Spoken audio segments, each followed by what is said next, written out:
ripoti ya daktari sio uongo. Ripoti ya daktari ni nini? Ni ukweli. Si fibroids ameona? Ndio. Useme mashine yao imevunjika, hapana. Wala usirohoishe. Ni kweli ameona nini?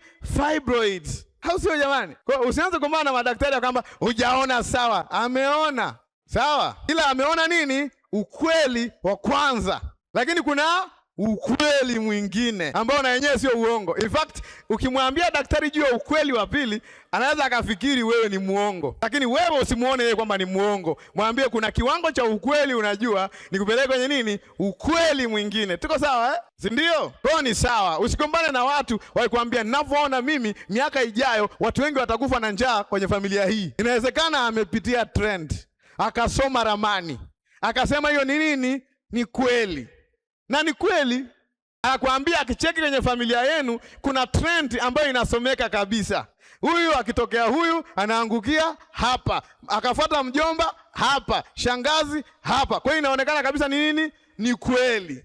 Ila hiyo ni kweli pia, level ya kwanza. Je, kuna kweli nyingine? Ndiyo. Sasa wewe ukibaki kwenye kweli ya kwanza, umebaki katika mwili na nyama. Umebaki kama mtu wa dunia. Haina maana wewe kuwa na roho. Kitu baki kwenye nini? Kweli ya kwanza. In fact, hata hiyo pia ni nini? Ni knowledge.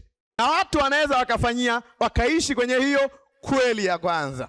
Maombi yako yote baada ya kuambiwa, angalia trend. Baba yako, ndugu yako, shangazi yako na babu yako, mzaa babu yako, ukaangalia ukasema hii ni kweli. Unaweza kaamua kuishi sawa sawa na ufunuo huo. Si kama ni ufunuo, maana hiyo iko sio wazahitaji ufunuo. Ya kwamba hii ngoma lazima ituchachie. Unaweza kaanza kwenda sasa kwa mitume na manabii, tukuvunjie laana za ukoo kwa sababu kweli hii ni trend. Sasa shida ya watu wengi ni kwa transpose kwenye kweli kuja kwenye nini? Kweli. Kwa kweli nategemea muktadha sasa Sio kila jambo ambalo tunakataa ni uongo. Ni kwamba tu ni aina fulani ya nini? Ya kweli. Mtu anaweza kukutana na wewe akacheki akasema sidhani kama utafika mahali. Ameangalia kabisa. Amestudy, ametumia psychology, amesema umeanza kazi wapi? Namna ulivyo wewe, hiyo kazi hauwezi toboa. Ni kweli. Amestudy. Lakini akasahau ya kwamba ndani yako una uwezo wa kushifti mambo.